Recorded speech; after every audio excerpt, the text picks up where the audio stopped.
against the devil's schemes. For our struggle is not against flesh and blood, but against the rulers, against the authorities, against the powers of this dark world and spiritual forces of evil in the heavenly realms. Wear all the armor of God, so that when the evil day comes,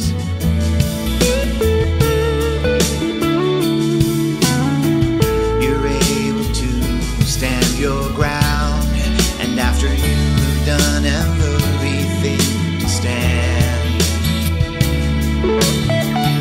For our struggle is not against flesh and blood, but against the rulers, against the authorities, against the powers of the dark world and spiritual forces of evil in the heavenly realm. Stand firm then with the belt of truth buckled around your waist, with the breastplate of righteousness, with it in place, and fit your feet with readiness from the gospel of peace. Take up the shield of faith to cease attacks of the evil one. Take the helmet of salvation and the sword of the Spirit, which is the word of God. For our struggle is not against flesh and blood, but against the rulers, against the authorities, against the powers of this dark world and spiritual forces of evil in the heavenly realms. Pray in the Spirit at all times, with all kinds of prayers and requests.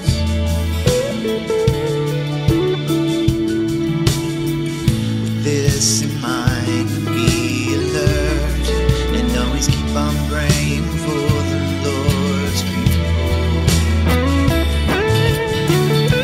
For our struggle is not against flesh and blood, but against the rulers, against the authorities, against the powers of this dark world and spiritual forces of evil in the heavenly realm. Praise God. Good morning everybody.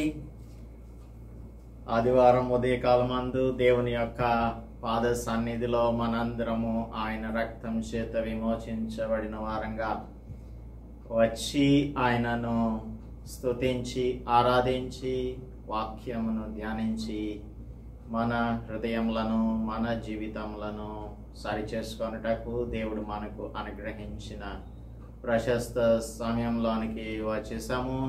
ముందుగా ప్రార్థించుకొని దేవుని యొక్క మాటలను ధ్యానించుకుందాం. Let us pray before we start our Sunday meditation. పరిశుద్ధ మా ప్రియ రక్షక, ఎంతో ప్రశస్తమైన మీ కుమారుని రక్తము మా కొరకు చిందించి మా హృదయముల మీద ప్రోక్షించారు. మా జీవితములను సంపూర్తిగా మీరు మార్చివేశారు తండ్రి. అటువంటి మార్పు చెందిన జీవితములు మేము కలిగిన వారంగా మీ సన్నిధిలో పరిశుద్ధంగా వచ్చి మిమ్మల్ని స్తుతించి ఆరాధించుటకు ఈ పునరుద్ధాన దినమున మాకు మీరు అనుగ్రహించిన సమయమును బట్టి స్తోత్రములు చెల్లిస్తూ ఈ వాక్య ధ్యానంలో మీరు మాతో మాట్లాడవలసిందిగా కోరుతూ మీ కుమారుడు మా రక్షకుడు యేసుక్రీస్తు పరిశుద్ధ నామములో ప్రార్థిస్తున్నాం తండ్రి, ఆమేన్. దేవుని నామానికి స్తోత్రములు. అందరికీ కూడా ప్రభు నామంలో వందనములు చెల్లిస్తూ ఉన్నాను. మనం సండే మార్నింగ్ సర్వీసెస్లో ఎఫెసీయులకు అపోస్తలుడు పౌల్ రాసిన పత్రికను ధ్యానం చేస్తూ ఉన్నాము. గత వారం వరకు కూడా క్రైస్తవ కుటుంబం, క్రైస్తవ సంఘం ఏ విధంగా దేవునికి లోబడుతూ ఒకరికొకరు లోబడుతూ జీవించాలి అనే ఆ కాన్సెప్ట్ని, the concept which started in 5:21 మొదలైన ఆ కాన్సెప్ట్ 6వ అధ్యాయం 9వ వచనం వరకు కూడా కొనసాగింది. దానిని మనం లాస్ట్ వీక్ మెడిటేషన్లో కంప్లీట్ చేశాం. ఈరోజు మనం చాలా ప్రాముఖ్యమైనటువంటి భాగంలోనికి వచ్చాము. అపవాది ఈ లోకం పుట్టినది మొదలుకొని ప్రపంచంలో ఉన్న ప్రతి మానవుని కూడా మోసపుచ్చడం అనేది వాని యొక్క మేజర్ టాస్క్గా పెట్టుకొని ఎంతమందినైతే తనతో పాటు అగ్నిగుండంలోనికి తీసుకువెళ్ళగలడో అంతమందిని తీసుకొని వెళ్ళుటకు తాను సిద్ధపడుతూ దానిని దాని యొక్క స్ట్రాటజీని, వాడి యొక్క స్ట్రాటజీని ఇంప్లిమెంట్ చేస్తూ ఉన్నాడు. ప్రకటన గ్రంథం 20వ అధ్యాయం 10వ వచనంలో వాని కొరకు ఏర్పరచబడిన అగ్నిగుండంలోనికి సాతానుడు తన యొక్క అనుచరులు పడవేయబడెను అనే మాట, అది తన యొక్క జీవితంలో నెరవేరుతుందని వానికి ముందుగా తెలుసు. అయితే వాని యొక్క ఉద్దేశం ఏంటంటే ఎంతమందిని వానితో పాటు తీసుకొని వెళ్ళగలడో అంతమందిని ఆ అగ్నిగుండంలోనికి తీసుకొని వెళ్ళుటకు తన యొక్క శాయశక్తుల దాని యొక్క రాజ్యం, the satanic kingdom or the satanic principalities అన్ని కూడా ఒక స్ట్రక్చర్డ్గా ఉండి ఆ స్ట్రక్చర్డ్ గవర్నెన్స్ చేస్తూ తన యొక్క ప్రోగ్రామ్ని ఇంప్లిమెంట్ చేస్తున్నాడు సృష్టి ఆరంభం నుంచి.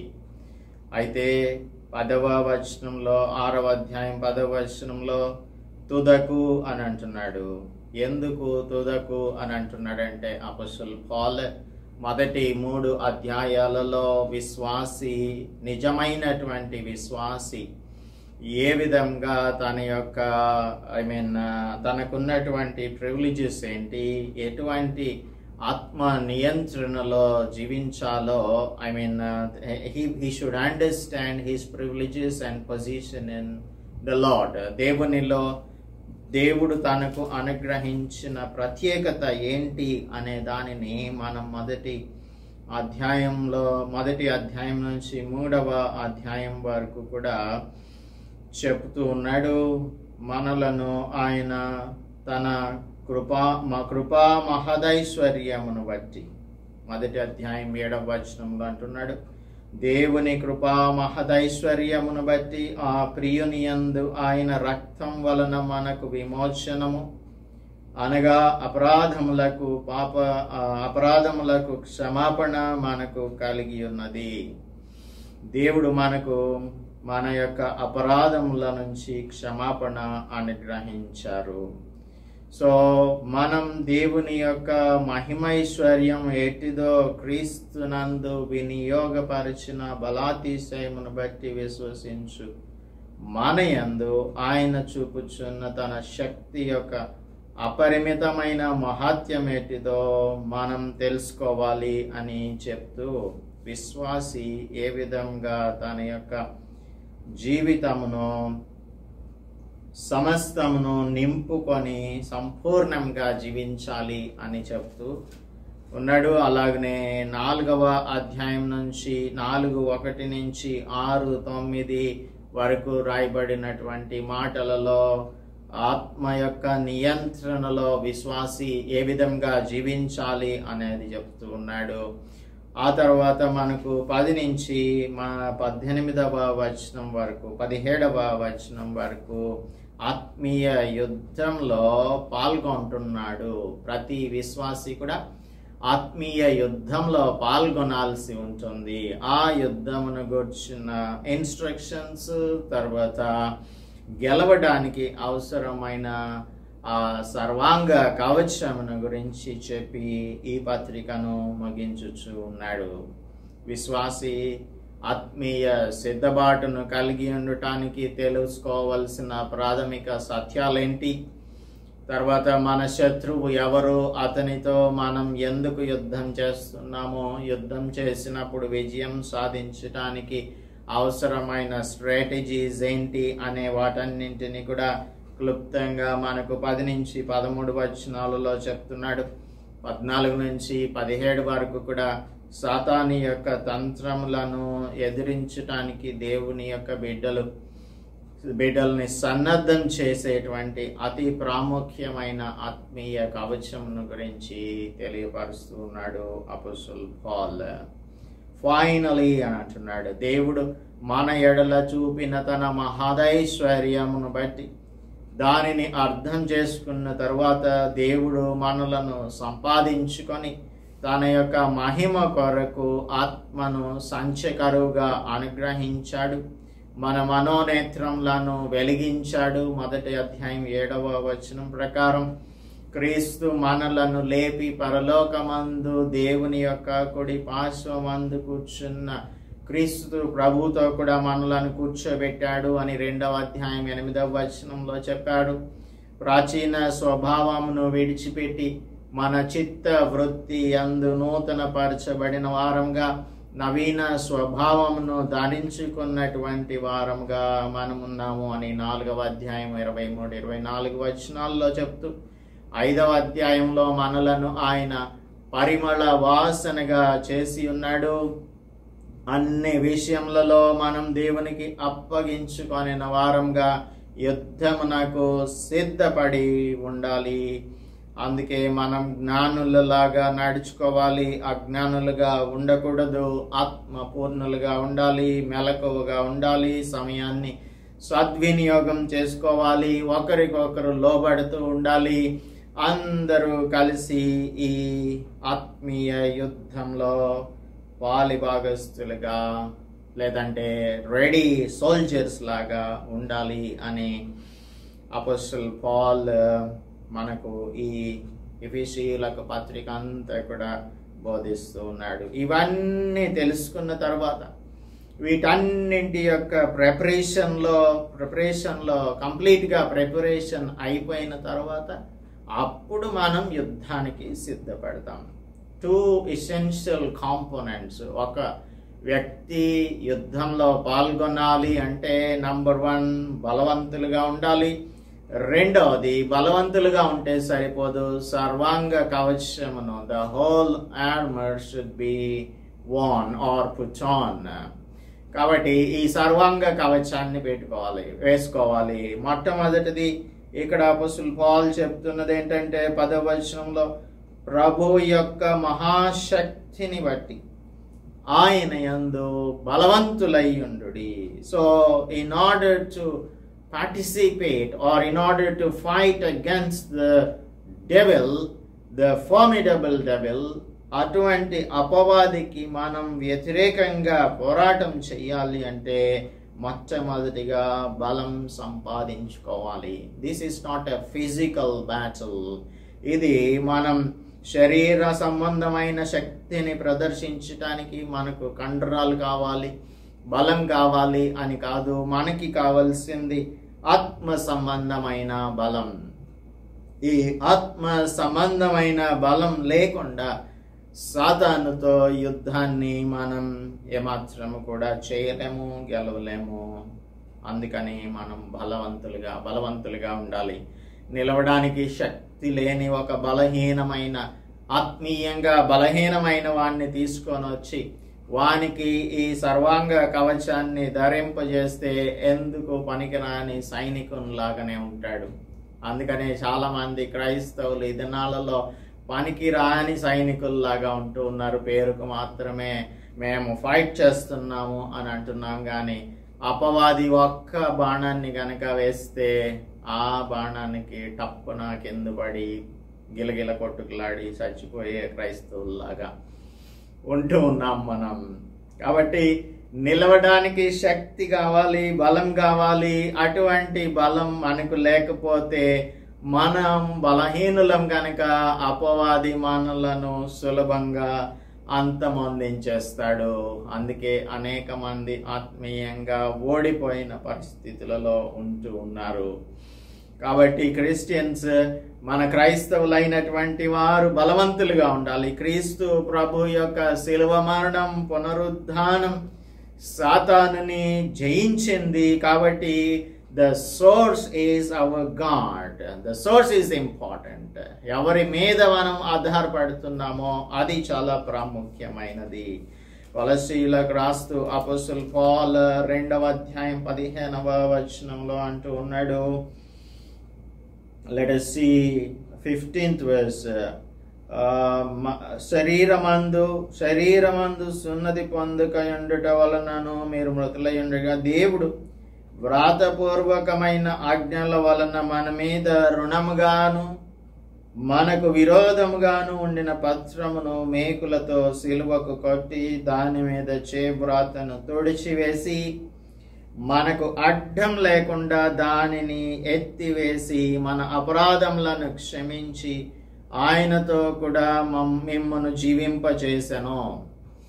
ఆయన ప్రధానులను అధికారులను నిరాయుధులను చేసి శిలువ చేత జయోత్సవంతో వారిని పట్టి తెచ్చి బహాటంగా వేడుక కనపరచను. ప్రిన్సిపాలిటీస్ కి అగేన్స్ట్ గా, లేదు అంటే అథారిటీస్ కి అగేన్స్ట్ గా ఆయన ఫైట్ చేసి వారి యొద్ద ఉన్న ఆ వెపన్స్ ని తీసేసుకొని నిరాయుధులనుగా చేశాడు. శిలువ చేత జయోత్సవంతో వారిని పట్టి తెచ్చాడు. So he has been victorious God. సాతాను శక్తిని జయించాడు. మరణమందు విజయమందు మరణం మృంగి వేయబడెను అని కొరింథీయులకు రాసిన పత్రికలో చెప్తూ ఉన్నాడు. కాబట్టి 15వ అధ్యాయంలో మనం చదువుకోవచ్చు. సో విజయమందు మరణం మృంగివేయబడింది. క్రీస్తు ప్రభువు శిలువలో మరణించుట ద్వారా సాతాన్ని జయించాడు.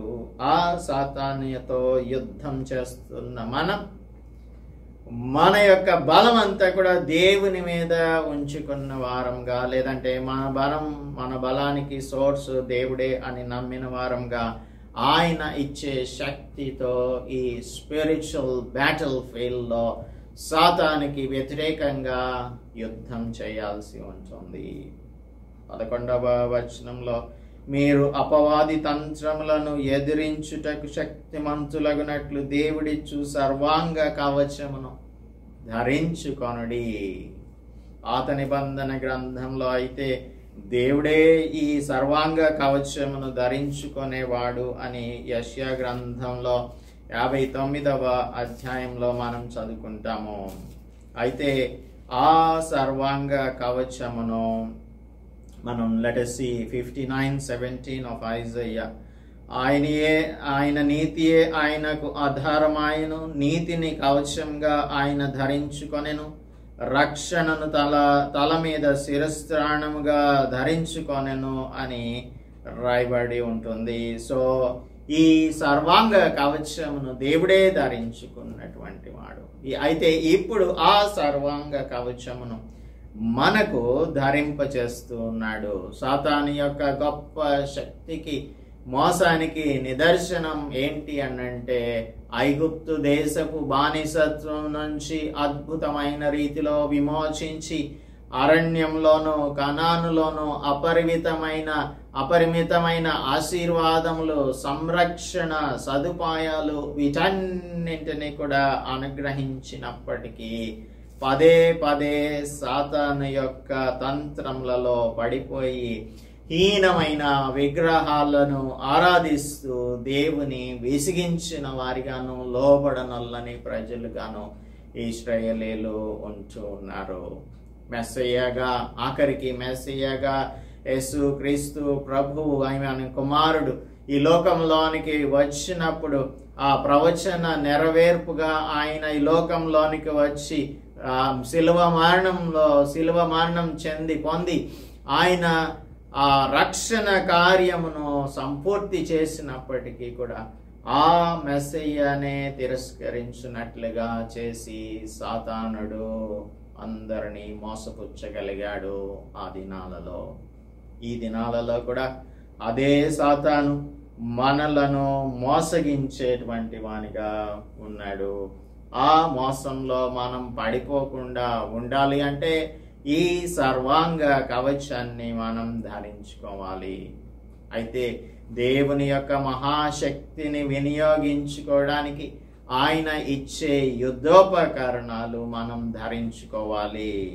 2వ కొరింథీయులకు రాసిన పత్రిక 2వ పత్రిక 10వ అధ్యాయంలో అపొస్తలుడు పౌలు చెప్తున్నాడు 3 నుంచి 4 వరకు, మేము శరీరధారులమై నడుచుకొనుచున్నను శరీర ప్రకారం యుద్ధం చేయం. మన యుద్ధం శరీర సంబంధమైన యుద్ధం కాదు.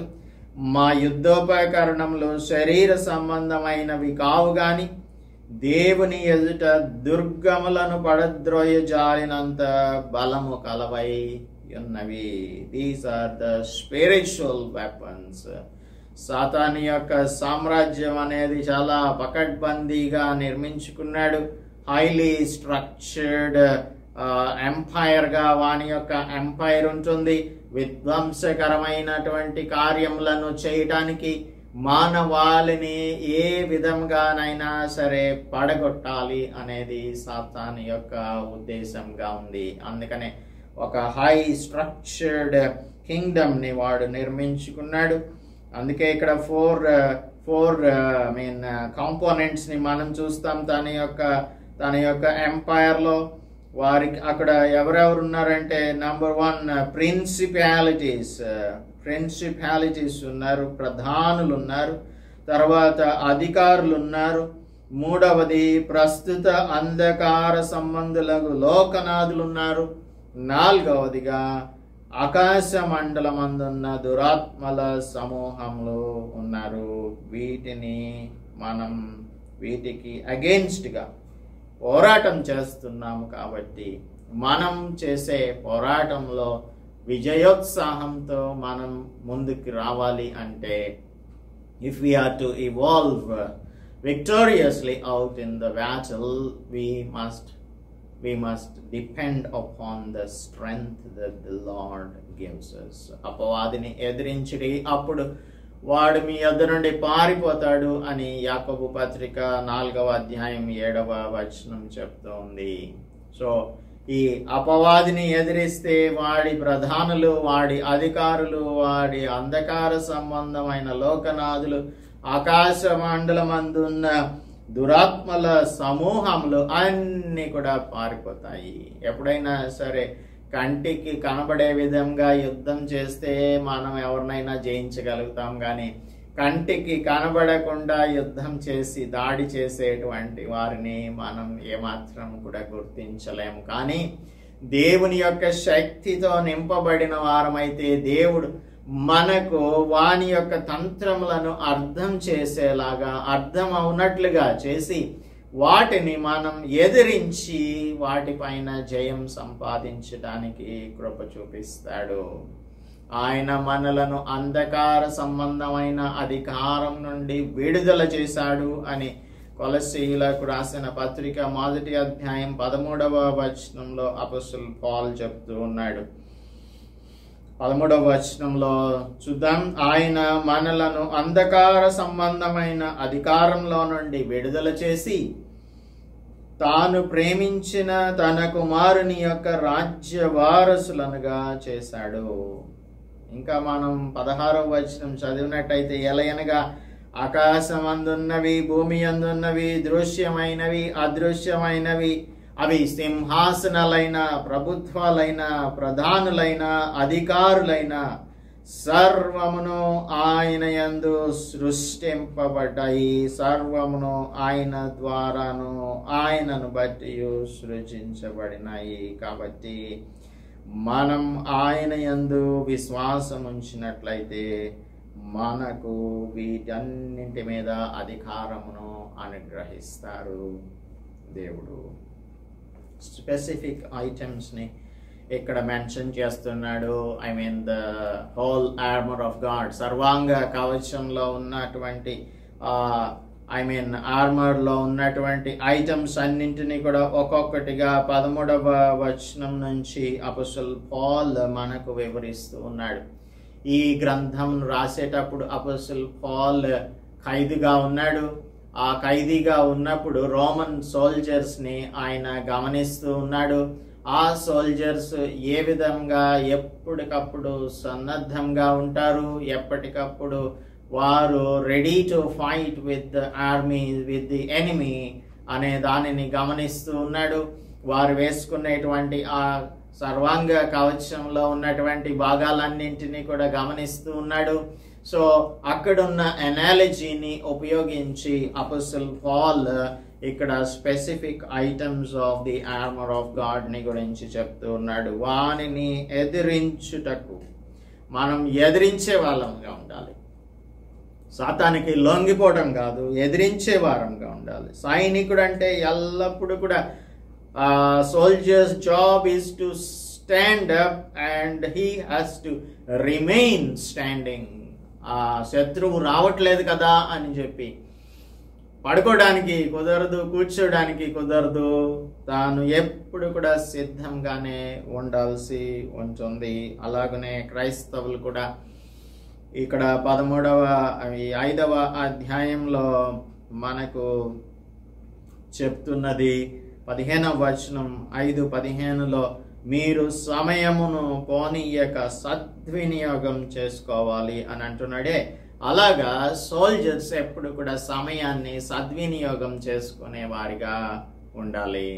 ఏబుల్ టు స్టాండ్ అగేన్స్ట్, సమస్తమును నెరవేర్చిన వారై నిలువబడుటకు శక్తిమంతులగుటకు అగునట్లు. సమస్తము నెరవేర్చిన వారై అంటే ఇప్పుడు ఈ 5 అధ్యాయాల్లో 6వ అధ్యాయం 9వ వచనం వరకు మనం చూసినటువంటి ఈ స్పిరిచువల్ నీడ్స్ అన్నింటినీ కూడా మనం సమకూర్చుకున్న తర్వాత అప్పుడు యుద్ధానికి మనం నిలబడటానికి శక్తి వస్తుంది. శక్తి లేకుండా యుద్ధం చేయటం కుదరదు. కాబట్టి ఆ శక్తిని మనం సంపాదించుకోవాలి. అది దేవుడు మనకు అనుగ్రహిస్తాడు. అప్పుడు దేవుడిచ్చే సర్వాంగ కవచాన్ని ధరించుకొని బ్యాటిల్ ఫీల్డ్లోనికి మనం వెళ్లాల్సి ఉంటుంది. ఎలాగనగా మీ నడుమునకు సత్యమును దట్టి కట్టుకొని అని అంటున్నాడు. అసలైతే ఈ బెల్ట్ ఆఫ్ ట్రూత్ అనేది, బెల్ట్ అనేది అసలు కవచంలో భాగమే కాదు అది. అయితే కవచం సరిగా ధరించుకోవాలి అంటే ఈ లోపల వేసుకున్న దుస్తులు మనం సరిగా ఫిట్గా పెట్టుకోవడానికి బెల్ట్ చాలా అవసరం. సాతాను యొక్క కింగ్డమ్ అంతా కూడా అబద్ధాల మీద ఆధారపడే వాడు కట్టుకున్నాడు. మొట్టమొదటిగా ఆదాము హవ్వను మోసం చేసినప్పుడు వాడు అబద్ధం చెప్పాడు. సో అబద్ధములకు జనకుడు అని యేసు ప్రభువు సాతానుని గురించి యోహాను సువార్త 8వ అధ్యాయం 44వ వచనంలో చెప్తున్నాడు. He is the liar for ever. మొట్టమొదటి నుంచి ఎప్పుడు వరకు కూడా వాడు అబద్ధికుడుగానే ఉన్నాడు. అబద్ధికులందరికీ కూడా జనకుడుగానే ఉన్నాడు. అందుకని మనం ఏం చేయాలి అంటే సత్యం అనే దట్టిని మనం కట్టుకోవాలి. So we have to find out the truth. సత్యాన్ని ఎవరు కూడా గ్రహించలేనటువంటి వారిగా ఉన్నారు అంటే సత్యమును ఎలా గ్రహిస్తాం? దేవుని వాక్యమును చదివినప్పుడు మనం సత్యాన్ని గ్రహిస్తాం. యేసు ప్రభువే సత్యమై ఉన్నాడు. ఆ యేసు ప్రభువును మనం అర్థం చేసుకొని ఆయన క్వాలిటీస్ ఏంటి, ఆయన అట్రిబ్యూట్స్ ఏంటి, ఆయన చేసిన కార్యం ఏంటి, ఆయన మన ఎడల చూపించిన ప్రేమ ఏంటి, మనలను ఏ విధంగా జీవించమంటున్నాడు, ఇవన్నీ కూడా సత్యంలో భాగమే. ఈ సత్యాన్ని సంపూర్ణంగా అర్థం చేసుకున్నప్పుడు మాత్రమే ఏది అబద్ధం అనేది మనకు అర్థమవుతుంది. So when we are able to contrast between the truth and the lie, అబద్ధానికి సత్యానికి మధ్యన ప్రతి పాయింట్లోనూ, ప్రతి కాన్సెప్ట్లోనూ, ప్రతి సందర్భంలోనూ పరిశుద్ధ గ్రంథంలో లిఖించబడిన అన్ని విషయాలను గూర్చిన సత్యాన్ని మనం వాక్యానుసారంగా తెలుసుకుంటేనే తప్ప ఏది అబద్ధం అనేది మనకు తెలియదు. మొట్టమొదటి నుంచి మోసగానిగా ఉన్న సాతానుడు చివరి వరకు కూడా మోసగించుచూనే ప్రజలను మోసగించుచూనే తన యొక్క రాజ్యాన్ని స్థిరపరుచుకుంటూ ఉన్నాడు. కనుక మనం అబద్ధమైనటువంటిది ఏదో, అబద్ధమైన బోధ ఏదో, అబద్ధమైన మాట ఏదో, అబద్ధమైన ప్రవర్తన ఏదో, అబద్ధమైన మనుషులు ఎవరో, వీటన్నింటినీ కూడా తెలుసుకుంటేనే తప్ప మనం యుద్ధంలో పోరాడి గెలవలేం. కనుక సత్యం అనే దట్టిని మనం కట్టుకోవాలి అని మొట్టమొదటిగా చెప్తూ ఉన్నాడు. మొట్టమొదటి మూడేమో మనల్ని దే కీప్ us రెడీ.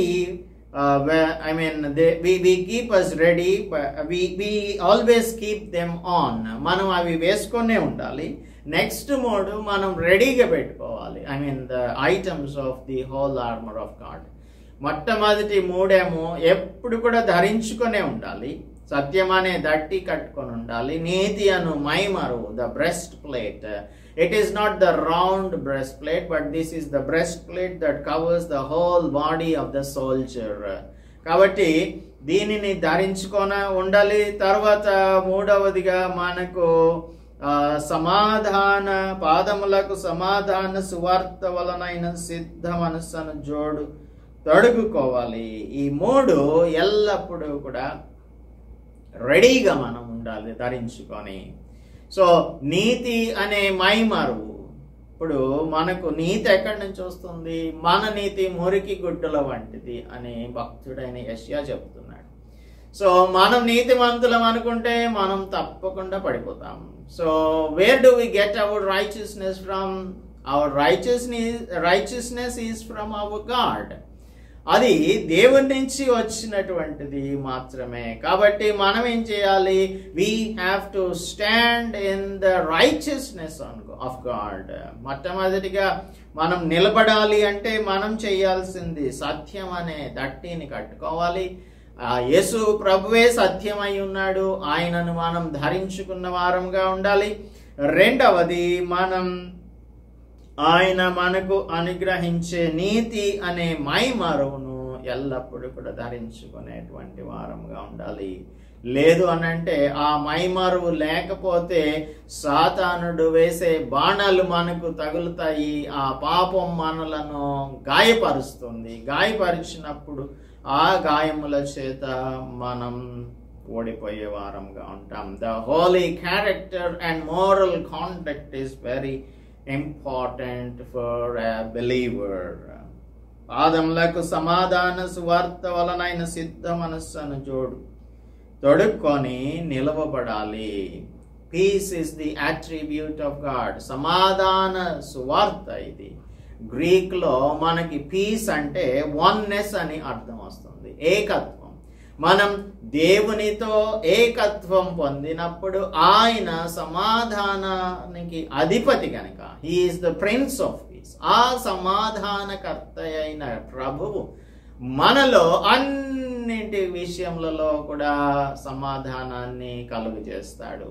ఎప్పుడైనా కాన్ఫ్లిక్ట్స్ ఉంటే, ఎప్పుడైనా వరీస్ ఉంటే, ఫ్లరీస్ ఉంటే మన జీవితంలో సమాధానం ఉండదు. కాబట్టి మనకు సాతానుడు కలిగించే ఈ అనుమానాల నుంచి, లేదు అంటే బాధలు, లేదంటే కంగారులు, తర్వాత వీటన్నిటి నుంచి కూడా మనకు సమాధానం కావాలి అంటే అది సువార్త వలన మాత్రమే మనకు దొరుకుతుంది. And that makes us ready to fight the enemy. ఆయన మనకు ఒక మాట యెషయా గ్రంథం 52వ అధ్యాయంలో సువార్త ప్రకటించు వారి పాదములు ఏ విధంగా ఉంటాయి అనే దానిని గురించి చెప్తూ ఉన్నాడు. 52వ అధ్యాయంలో 52:7లో సువార్త ప్రకటించుచు సమాధానం చాటించుచు సువర్తమానము ప్రకటించుచు రక్షణ సమాచారము ప్రచురించు వాని పాదములు నీ దేవుడు ఏలుచున్నాడని సియోనుతో చెప్పుచున్న వాని పాదములు పర్వతముల మీద ఎంతో సుందరములై ఉన్నవి. ఇక్కడ మనకు చెప్పబడుతున్నటువంటి ఈ జోడు ఉందే, ఆ రోమన్ సోల్జర్స్ వేసుకునే షూస్ లేదంటే boots, they were studded with sharp nails. సూదిగా ఉండేటువంటి ఆ సన్నని మేకులతో అడుగున కొడుతూ ఉండేవారు. అది వారికి మంచి గ్రిప్ని ఇచ్చేది. ఆ గ్రిప్ ఉన్న షూస్ వాటిని క్యాలిగే అని అంటారు. సో రోమన్ సోల్జర్స్ వేసుకునే షూస్ని ఆ క్యాలిగే వేసుకుంటే అది మంచి గ్రిప్ వస్తుంది. నడవడానికి, పరిగెత్తడానికి, నిలబడటానికి, ఎనిమీని అటాక్ చేయడానికి, ఫాస్ట్గా మూవ్ అవ్వడానికి అవి గ్రిప్ని ఇస్తూ ఉంటాయి. కాబట్టి మనం కూడా if we equip ourselves with the gospel of God, దేవుని యొక్క ఆ సువార్త వలనైన సిద్ధ మనస్సును మనం కలిగినటువంటి వారముగా ఆ జోళ్లను ధరించుకొని ఎప్పుడు మనం రెడీగా ఉండాలి. ఎప్పుడైతే సాతానుడు అటాక్ చేస్తాడో, దాడి చేస్తాడో, ఆ దాడికి మనం ప్రతి దాడి చేయడానికి సిద్ధంగా ఉండాల్సి ఉంటుంది. నెక్స్ట్ 3 రెడీగా పెట్టుకోవాలి. విశ్వాసం అనే డాలు మనం పట్టుకోవాలి. ఈ విశ్వాసం అనే డాలు ఎలాంటిదంటే ఇది ఒక ఆబ్లాంగ్ షీల్డ్ అన్నమాట. ఇలా పొడవుగా ఉంటుంది. ఇక్కడ నుంచి ఆ హెల్మెట్ తలకుంటుంది, తర్వాత ఇక్కడ నుంచి మిగిలిన శరీర భాగాలన్నింటినీ కూడా కవర్ చేస్తుంది అది. సో అటువంటి విశ్వాసం అనే డాలు మన ప్రతి అణువులో కూడా విశ్వాసాన్ని నింపుకోవాలి. ప్రతి అణువులో విశ్వాసం ఉంటే the lord will help me. కష్టం వచ్చింది, the lord is my shepherd అని చెప్తాం. ఐ షల్ నాట్ వాంట్ అని చెప్తాము. మనం ఎక్కడికి వెళ్ళినా కూడా 23వ కీర్తనలో చెప్తూ ఉన్నాడు, గాఢాంధకారమైనటువంటి ఆ యొక్క ప్రదేశాలలో నేను వెళ్ళినా కూడా నేనే అపాయము నాకు భయపడను అని అంటున్నాడు కదా. సో అది బహుశా కింగ్ డేవిడ్ చెప్తూ ఉన్నాడు 23వ కీర్తనలో. సో పచ్చిక గల చోట్ల మనల్ని పాలన చేస్తాడు, శాంతికరమైన జనముల యొద్ద నడిపిస్తాడు, గాఢాంధకారపు లోయలో సంచరించినా కూడా ఏ అపాయము నాకు భయపడను అని అంటున్నాడు. నా శత్రువుల ఎదుట భోజనాన్ని సిద్ధపరుస్తావు, ఈ విధంగా చెప్తూ ఉన్నాడు.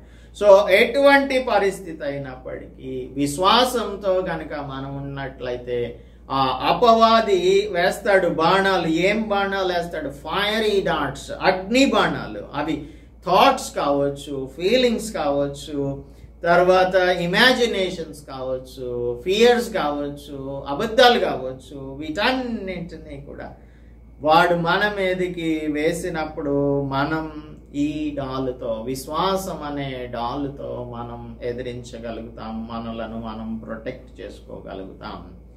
మనం దేవుడు మనకు అనుగ్రహించినటువంటి ఈ విశ్వాసం అనేది మనకు ఒక ఆత్మ ఫలంగా ఉంది. దీనిని మనం కాపాడుకునే వారంగా ఉండాలి. రక్షణయను శిరస్త్రాణం, దేవుని వాక్యం అనే ఖడ్గం.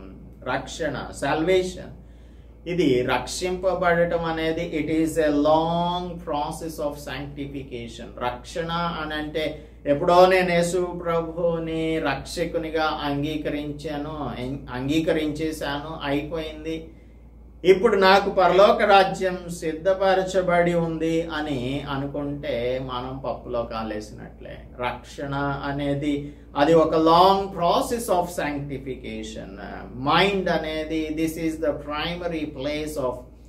Mind is the primary place of battle. ఇది ఒక బ్యాటిల్ ఫీల్డ్ లాంటిది. కాబట్టి మనం చేయాల్సింది కొలసీయులకు రాస్తూ అపొస్తలుడు పౌలు 3వ అధ్యాయం 2వ వచనంలో చెప్పినట్లుగా పైనున్న వాటి మీదనే కానీ భూ సంబంధమైన వాటి మీద మనస్సు పెట్టకుడి.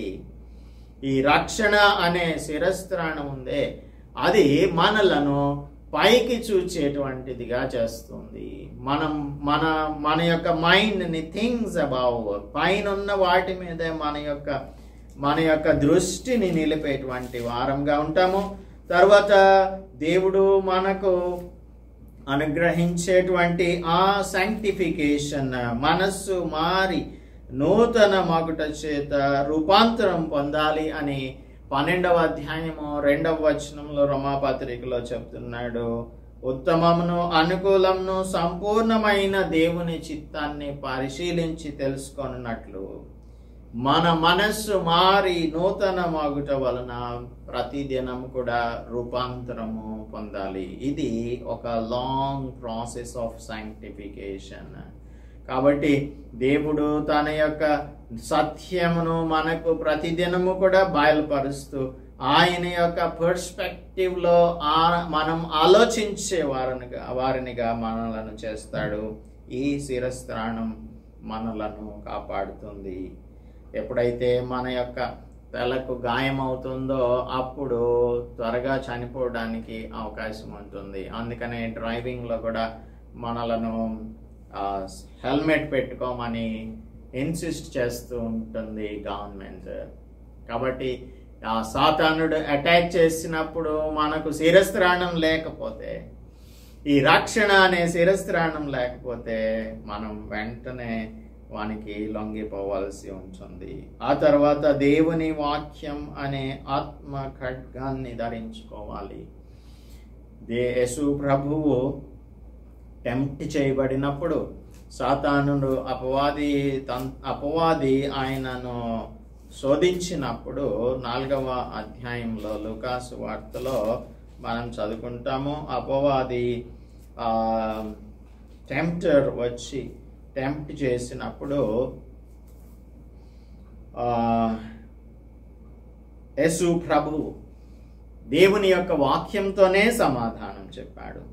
అపవాది చేత శోధింపబడుచుండెను, ఆ దినమున ఆయన ఏమీ తినలేదు. 4వ అధ్యాయం లూకాసు వార్త 3వ వచనం చదువుతున్నాను. అపవాది, నీవు దేవుడి కుమారుడవైతే రొట్టె అగునట్లు ఈ రాతితో చెప్పుమని ఆయనతో అన్నప్పుడు యేసు ప్రభువు దైవవాక్యమును చెప్తూ ఉన్నాడు. మనుష్యుడు రొట్టె వలన మాత్రమే జీవించడు అని వ్రాయబడి ఉన్నది అని ప్రత్యుత్తరం ఇచ్చాడు. అలాగనే 5వ వచనంలో లోకరాజ్యములన్నింటినీ ఒకసారి ఆయనకి చూపించి, ఈ అధికారం అంతయు ఈ రాజ్యముల మహిమ అంతయు నీకు ఇస్తాను, ఇదంతా నాకు అప్పగింపబడింది, అది ఎవరికి నేను ఇవ్వకూడదునో వారికి ఇస్తాను, నీవు నాకు మ్రొక్కితివా, ఇదంతయు నీ దగును అని చెప్పినప్పుడు యేసు ప్రభు, నీ దేవుడైన ప్రభువునకు మొక్కి ఆయనను మాత్రమే సేవింపవలెను అని వ్రాయబడి ఉన్నది అని దానికి ప్రత్యుత్తరం ఇచ్చాడు. 9వ వచనంలో కూడా, నీవు దేవుని కుమారుడు అయితే ఇక్కడి నుంచి దూకు అని దేవాలయ శిఖరం మీద నుంచి దూకమన్నప్పుడు, నిన్ను కాపాడుటకు నిన్ను గూర్చి దూతలను ఆజ్ఞాపిస్తాను అనంటే, నీ దేవుడైన ప్రభువును శోధింపవలదు అని 12వ వచనంలో. ఇక్కడ అన్ని విషయాలలో కూడా యేసు ప్రభువు వాక్యమును మాత్రమే గుర్తు చేస్తూ అపవాది యొక్క టెంప్టేషన్స్ నుంచి విజయోత్సాహంతో బయటకు రాగలిగాడు. He was victorious over him.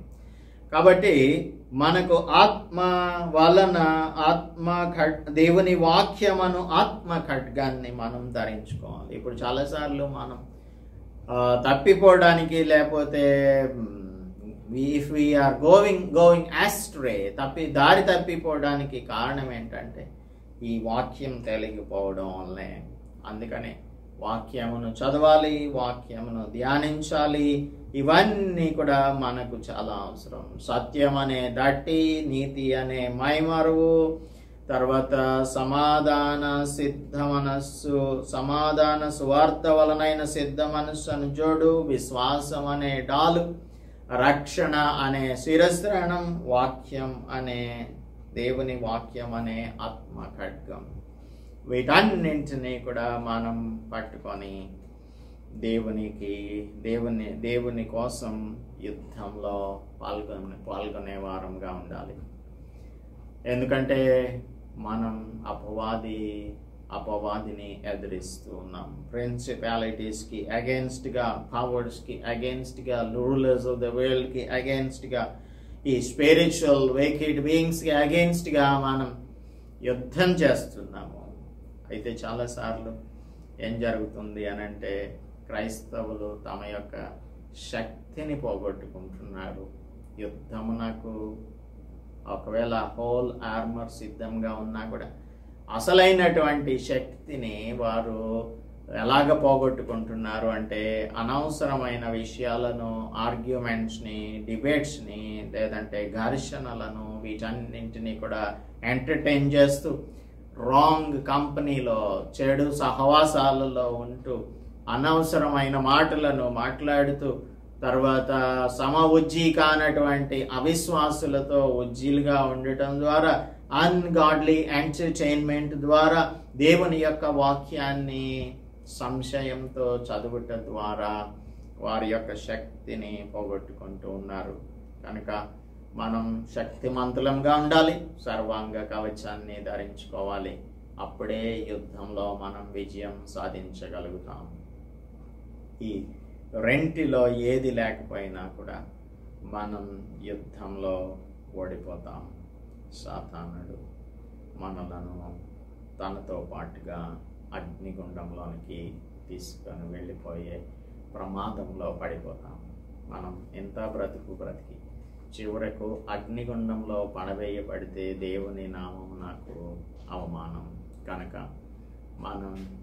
మనం సిద్ధంగా ఉందాం, యుద్ధం చేద్దాం, మనం విజయం సాధిద్దాం. దేవుడు అందుకు మనకు సహాయం చేయను గాక ప్రార్థించుకుందాం. పరిశుద్ధుడా, మా రక్షక, మా ప్రభువా, ఈ యుద్ధంలో, ఆత్మీయ యుద్ధంలో అపవాది తంత్రములను ఎదిరించే వారంగా, నిలబడేటువంటి వారంగా ఉండుటకు మీ శక్తి మీద ఆధారపడినట్లుగాను మీరిచ్చే సర్వాంగ కవచమును ధరించుకొని యుద్ధంలో ప్రభువా పాల్గొంపులు పొందుటకు మాకు, మా ప్రియులకు సహాయం చేసి, నాయన ఒకానొక దినమున క్రీస్తు ప్రభు ఎదుట మేము నిలబడినప్పుడు మీరు నాయన మా కోసము సిద్ధపరిచిన పరలోకం నాకు వెళ్ళండి అని కుడి ప్రక్కన ఉన్న వారితో ఏ విధంగా చెప్పారు, అలాగ మమ్మను గురించి చెప్పినట్లుగా మేము జీవించుటకు సహాయం అనుగ్రహించమని క్రీస్తు యేసు పరిశుద్ధ నామములో ప్రార్థిస్తున్నాం తండ్రి.